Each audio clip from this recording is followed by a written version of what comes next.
right now on 5 on Your Side at 10. Small businesses blown away. One person, I mean, it's hearsay, said that the pilot said he didn't see him. I don't know how he wouldn't. What it takes to recover after helicopter blades scatter these business owners' belongings to the wind. Well, we'll start off the week with more heat as the heat builds back in after a one-day break. A heat advisory in a lot of places out west. When it's headed our way and when we'll finally see a break from this heat. But first, a deadly shooting in the heart of downtown. We're hearing from St. Louis police after violence erupts in a popular hangout spot. Good evening, I'm Mark Maxwell. Mike Bush has the night off. Tonight, one person is dead and 5 others recovering from a downtown shooting overnight. One of those victims, an 18-year-old man in critical condition.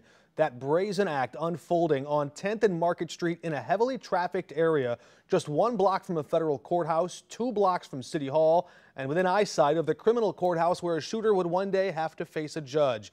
5 on Your Side's Mercedes McKay spoke with police about that ongoing issue of gun violence downtown.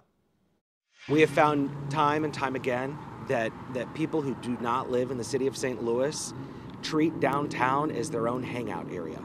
And it's not acceptable. We're not going to tolerate it. That's the message from the St. Louis Metropolitan Police Department after a shooting downtown left 1 man dead and 5 others injured early Sunday morning. At this point, we think that most of the victims, or all of the victims, are going to be around 20, early 20s. Police were called to the scene at 10th Street near Market around 2:30 a.m. We believe at this point that there was a fight that broke out amongst a group of girls that then escalated with guys getting involved, and then someone pulled a gun. Mitch McCoy with SLMPD tells 5 on Your Side 1 firearm was discovered at the scene, but it's too early on to know if it was used in the shooting. There is a conflict resolution issue in this city and in many major cities across the area, across the country, and we have to figure out how we can resolve problems without guns. Nearly 10 hours after the shooting, you can see that tire marks still remained on the ground here at 10th and Market in downtown St. Louis from when the rest of the group sped away. Police tell me just 2 hours before they were called to the shooting here, they asked another group to leave City Garden. We keep saying time and time again about the extra law enforcement presence. They were here, they cleared a large group of people out, but yet somehow within a few hours, another group came in and used this park as a hangout area, and violence erupted. And for those participating in the crimes, McCoy warns you will be caught. People who commit violence in the city of St. Louis are going to be held accountable. Mercedes McKay, 5 on Your Side.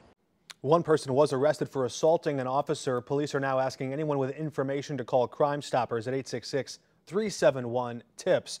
5 on Your Side data shows 81 homicides now this year in St. Louis. Startling moments inside a Creve Coeur movie theater when a kid pulled out a fake gun. Police say a kid was wearing a mask when he stood up from his seat inside that crowded theater and started shooting toy bead pellets at members of the audience. It happened around 5:30 yesterday. The kid ran away at first, but police tracked him down a few blocks away. No one in the theater was seriously hurt. If you know anything about what happened or saw it, call Creve Coeur Police and let them know. Today, the Archdiocese of St. Louis released a report outlining the Catholic Church's historical involvement in the practice of slavery. That report listed 99 enslaved people and tried to trace their stories using historical data from the archives at the Archdiocese's facility. 44 of those 99 people were enslaved by diocesan bishops and clergy. According to the Archdiocese, these numbers are not yet final. There are more people who have yet to be identified or uncovered.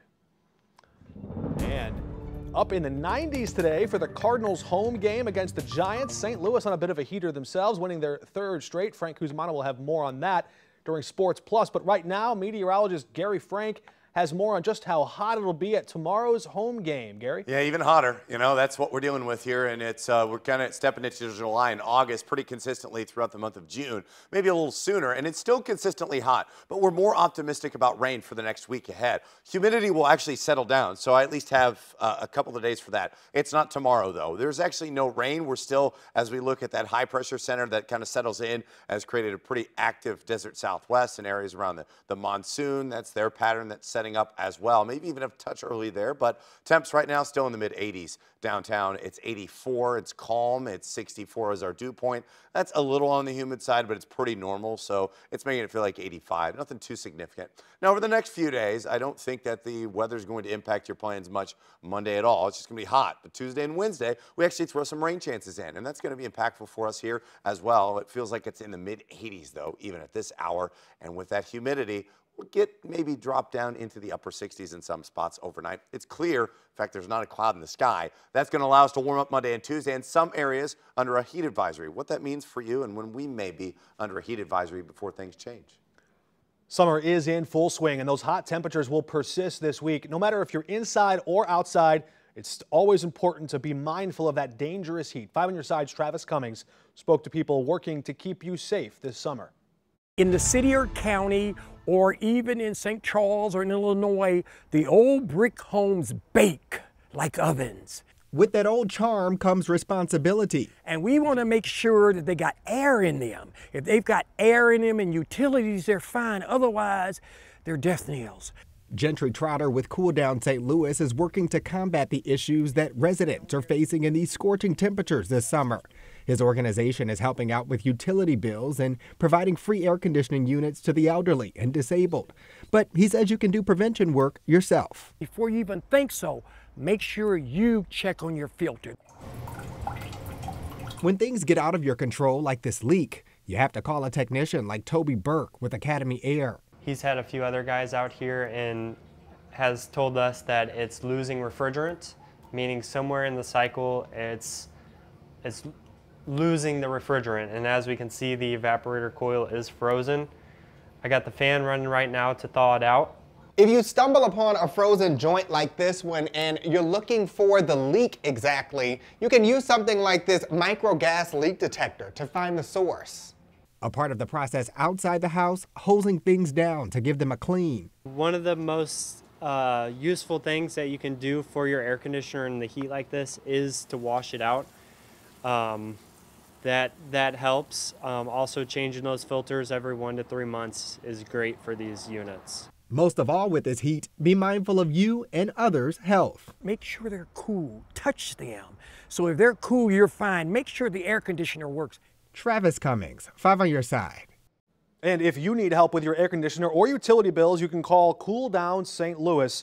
If you're showing symptoms of heat stroke, like a body temperature higher than 103, loss of consciousness, call 911. And if you need to find a cooling center near you, just text the word HEAT to 314-425-5355.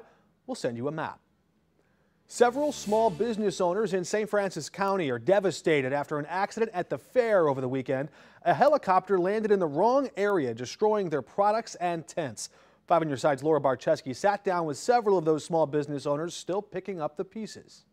Cindy Bayless and Jessica Harris own the craft shop Cindy's Corner, and while the store in downtown Farmington is home base, they make a lot of their money at craft fairs and shows during the summer. They paid $320 to set up at the St. Francis County Fair, and before day 2 on Saturday even got started, their hard work was ruined. We were told there was supposed to be a helicopter show, I guess for kids or whatever, and for some reason the helicopter landed in the field right next to everybody, all the tents. The family and owner of another small jewelry business, Sadie's Vision, were actually there when the tents and products were picked up and tossed around as the helicopter landed.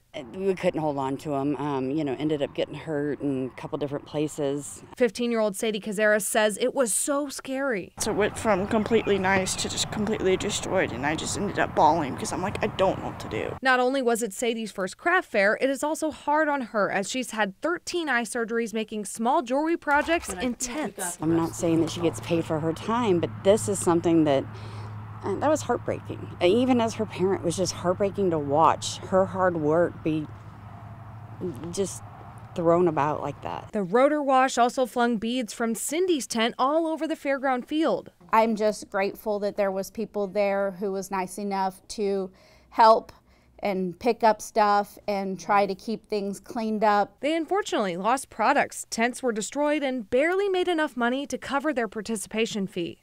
I just hope they find out and figure out who did the wrong and some accountability and replace people's items. Reporting in Farmington, Laura Barczewski, 5 on your side. We did reach out to that helicopter company seeking a statement. The fair is expected to respond over the next few days.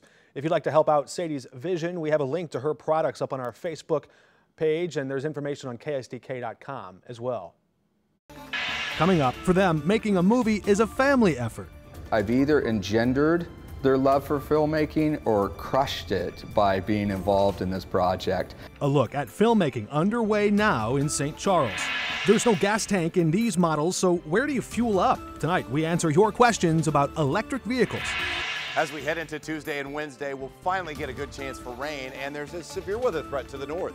Why we're on the southern edge of this and what that means for our storm chances on Tuesday. What a Sports Plus we have coming your way. Sonny Gray was nearly perfect. We will hear from the man of the hour. Plus, we go one-on-one with the president of the Blues, Doug Armstrong. And we will have the untold story of the amazing bronze medal won by Jackie Joyner-Kersee in 1996, told through the eyes of Jackie and Dr. Rick Lehman. But that last jump was like magic, and I don't think none of us expected this to happen. I didn't think she was going to get off the board, to be honest. And if that wasn't enough for you, and it darn well should be, the Jason Tatum story. From 4th grade in St. Louis to an NBA championship in Boston. We'll see you in 20 minutes for Sports Plus.